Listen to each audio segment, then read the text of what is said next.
Arthur Wellesley was born in Dublin on the 1st of May 1769 into an aristocratic Anglo-Irish family in the Kingdom of Ireland. He spent most of his childhood at his family's two homes. The first, a large house in Dublin, and the second, Dangan Castle in County Meath. In 1781, Arthur's father died and his eldest brother, Richard, inherited his father's earldom. His brother Richard asked his friend, the 4th Duke of Rutland, to consider Arthur for a commission in the army. Soon after, on the 7th of March 1787, he was gazetted assigned in the 73rd Regiment of Foot. In October, with the assistance of his brother, he was assigned as aide-de-camp on 10 shillings a day to the new Lord Lieutenant of Ireland, Lord Buckingham. He was also transferred to the new 76th Regiment forming in Ireland, and on Christmas Day 1787 was promoted to lieutenant. On the 23rd of January 1788, he transferred into the 41st Regiment of Foot. Then again on the 25th of June 1789, he transferred to the 12th Regiment of Dragoons. On the 30th of January 1791, he became a captain and was transferred to the 50th. On the 31st of October, he transferred to the 18th Light Dragoons, and it was during this period that he grew increasingly attracted to Kitty Pakenham, the daughter of Edward Pakenham, 2nd Baron of Longford. In 1793, he sought her hand, but was turned down by her brother Thomas, Earl of Longford. In June 1794, Arthur and the 33rd Regiment set sail from Cork bound to Ostend as part of the expedition bringing reinforcements for the army in Flanders. They arrived too late and joined the Duke of York as he was pulling back towards the Netherlands. On the 15th of September 1794, at the Battle of Boxtel, Arthur was temporary command of his brigade, had his first experience in battle. During General Abercrombie's withdrawal in the face of superior French forces, the 33rd held off enemy cavalry, allowing neighboring units to retreat safely. During the extremely harsh winter that followed, the 33rd, along with the rest of the army, suffered heavy losses from sickness and exposure. Arthur's health was also affected by the damp environment. Returning to England in March 1795, he was returned as a Member of Parliament for a second time. He hoped to be given a position of Secretary of War in the new Irish government, but he was offered the post of Surveyor General of the Ordnance. Declining the post, he returned to his regiment, now at Southampton, preparing to set sail for the West Indies. After 7 weeks at sea, a storm forced the fleet back to Poole, England. The 33rd was given time to recuperate, and a few months later, Whitehall decided to send the regiment to India. Arthur was promoted full colonel by seniority on the 3rd of May 1796, and a few weeks later set sail for Calcutta with his regiment. Arriving in Calcutta in February 1797, he spent several months there before being sent on a brief expedition to the Philippines. Returning in November to India, he learned that his elder brother Lord Mornington had been appointed as the new Governor-General in India. In 1798, he changed the spelling of his surname to Wellesley. Up to this time, he was still known as Wesley. As part of the campaign to extend the rule of the British East Indian Company, the Fourth Anglo-Mysore War broke out in 1798. Arthur's brother ordered that an armed force be sent to capture Seringapatam and defeat Tipu. Under the command of General Harris, 24,000 troops were dispatched to Madras. Arthur and the 33rd sailed to join them in August. After extensive and careful logistic preparations, the 33rd left with the main force in December and traveled across 250 miles of jungle from Madras to Mysore. During the battle, Arthur led his men against the enemy. After an extensive repetition of volleys, followed by a bayonet charge, the 33rd, in conjunction with the rest of Harris's force, forced Tipu's infantry to retreat. After the end of the war, the main force under General Harris left Seringapatam, and Arthur, aged 30, stayed behind to command the area as the new governor of Seringapatam and Mysore. He was promoted to Brigadier General on the 17th of July 1801. While in India, Arthur was ill for a considerable time. He received good news when in September 1802 he learned that he had been promoted to the rank of Major General. On the 23rd of September, Arthur led his force over a ford in the river of Gyatna, and the Battle of Assaye commenced. After crossing the ford, the infantry was reorganized into several lines and advanced against the Maratha army. Arthur ordered his cavalry to exploit the flank of the Maratha army just near the village. During the battle, Arthur came under fire. 2 of his horses were shot from underneath him, and he had to mount a third. Despite the damage done to the Maratha army, the battle did not end the war. A few months later in November, Arthur attacked a large force near Argyll, leading his army to victory again. A further successful attack, combined with the victory of General Lake at Delhi, forced the Maratha to sign a peace settlement. In June of 1804, he applied for permission to return home, and as a reward for his service in India, was made a Knight of the Bath. When his brother's term as Governor-General of India ended in March 1805, the brothers returned together to England on HMS Howe. Arthur made a stop on his voyage to the island of St. Helena and stayed in the same building which Napoleon I would later be exiled to. In September of 1805, Major General Wellesley was newly returned from his campaigns in India and was not yet particularly well known to the public. He reported to the office of the Secretary for War to request a new assignment. In the waiting room, he met Vice Admiral Horatio Nelson, already a legendary figure after his victories at the Nile and Copenhagen. Horatio Nelson left the room to inquire who the young general was, and on his return switched to a very different tone, discussing the war, the state of the colonies, and the geopolitical situation as between equals. On his second discussion, Arthur recalled, "I don't know that I ever had a conversation that interested me more."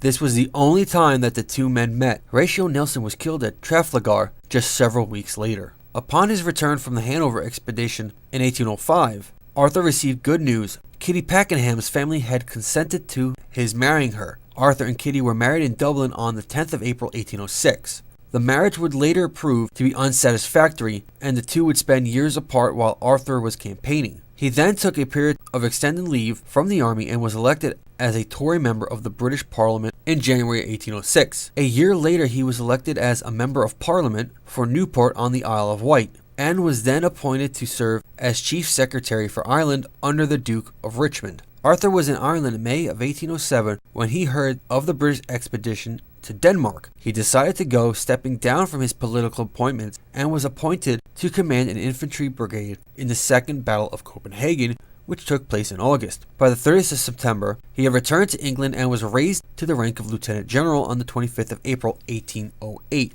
In June of 1808, he accepted the command of an expedition of 9,000 men, preparing to sail for an attack on the Spanish colonies in South America. His force was instead ordered to sail for Portugal to take part in the Peninsular Campaign and rendezvous with 5,000 troops from Gibraltar. Arthur defeated the French at the Battle of Wellesley and the Battle of Vimeria in 1808, but was superseded in command immediately after the later battle.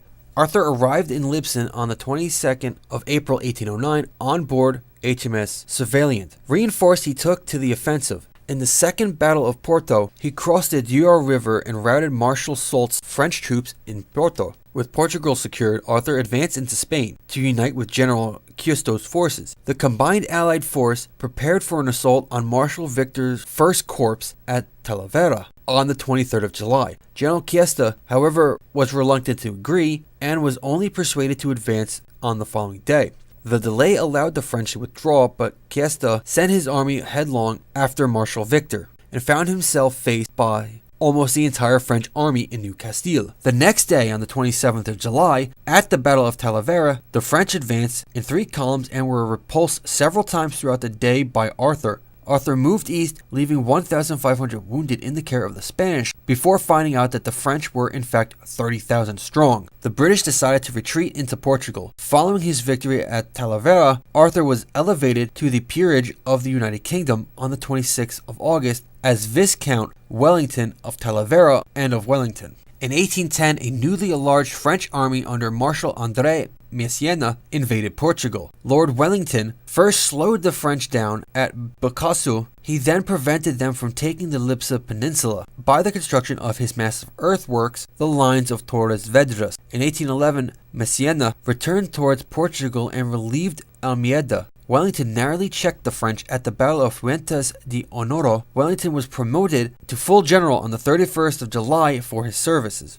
In 1812, campaigning in Spain, he routed the French at the Battle of Salamanca. The victory liberated the Spanish capital of Madrid. As reward, he was given command of all Allied armies in Spain. In 1813, Arthur led a new offensive, this time against the French lines of communication. Continuing to outflank the French lines, Arthur caught up with and smashed the army of King Joseph Bonaparte in the Battle of Vittoria, for which he was promoted to Field Marshal on the 21st of June. He personally led a column against the French center, while other columns looped around the French right and left. This battle became the subject of Beethoven's Opus 91, Wellington's Victory. Arthur's final battle against his rival Soult occurred at Toulouse. News arrived of Napoleon's defeat and abdication, and Soult, seeing no reason to continue the fighting, agreed on a ceasefire with Arthur. Hailed as the conquering hero by the British, Arthur was named Duke of Wellington, a title still held by his descendants. In late 1814, the Prime Minister wanted him to take command in Canada,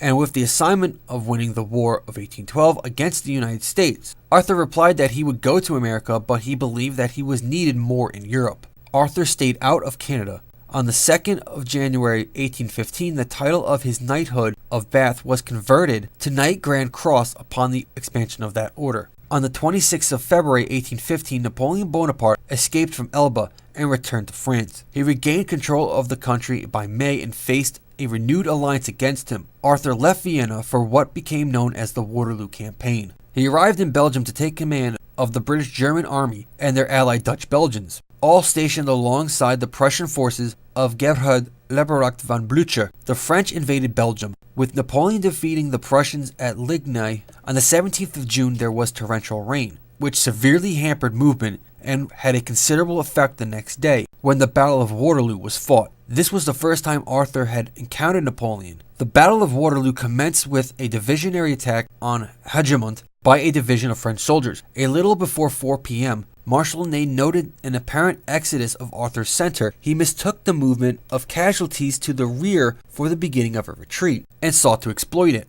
Ney at this time had few infantry reserves left. Ney therefore tried to break Arthur's center with a cavalry charge alone. At about 4:30 p.m., the 1st Prussian Corps arrived. At approximately the same time as Ney's combined armed assault on the center right of Arthur's line, Napoleon ordered Ney to capture Les Haies-Saintes at any cost. Marshal Ney then moved horse artillery up towards Arthur's center and began to destroy the infantry squares at short range with canister. Arthur's center was now on the verge of collapse and wide open at an attack from the French. Luckily for Arthur, Perche's 1st and Ziethen's corps of the Prussian army were now at hand. Ziethen's corps permitted the 2 French cavalry brigades on Arthur's extreme left to be moved and posted behind the depleted center.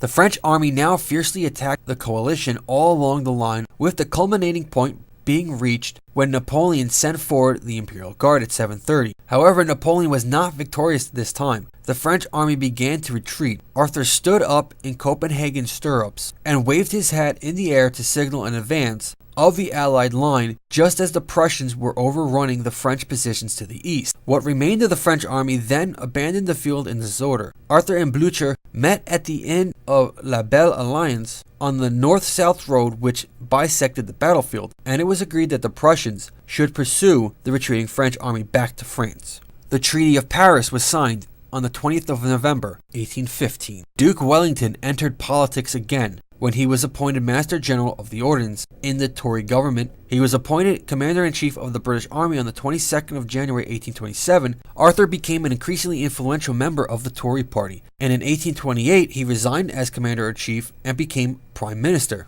During his first 7 months as Prime Minister, he chose not to live in the official residence at 10 Downing Street, finding it too small. He moved in only because his own home, Apsley House, required extensive renovation. Arthur was gradually superseded as leader of the Tories by Robert Peel. When the Tories were returned to power in 1834, Arthur declined to become Prime Minister and Peel was selected instead. Arthur retired from political life in 1846, although he remained Commander-in-Chief. Field Marshal Arthur Wellesley, 1st Duke of Wellington, died at Welmer Castle in Deal on the 14th of September, 1852. He was found to be unwell on that morning and was aided from his bed, which was the same one he used throughout his historic military career, and he was seated in a chair where he died. His death was recorded as being due to the after effects of a stroke culminating in a series of seizures. He was 83 years old. Although in life he hated traveling by rail, his body was taken by train to London, where he was given a state funeral. He was buried in a sarcophagus in St. Paul's Cathedral next to Lord Nelson. Arthur's casket was decorated with banners, which were made for his funeral procession. Originally, there was one from Prussia, which was removed during World War I and never reinstated. In 2002, he was number 15 in the BBC's poll of the 100 Greatest Britons. Wellesley's battle record is exemplary. He ultimately participated in 60 battles during the course of his military career. There is a theory that the beef Wellington dish is a reference to Arthur, although some chefs dispute this. His name was given to Wellington boots after the custom-made boots he wore instead of the traditional Hessian boots.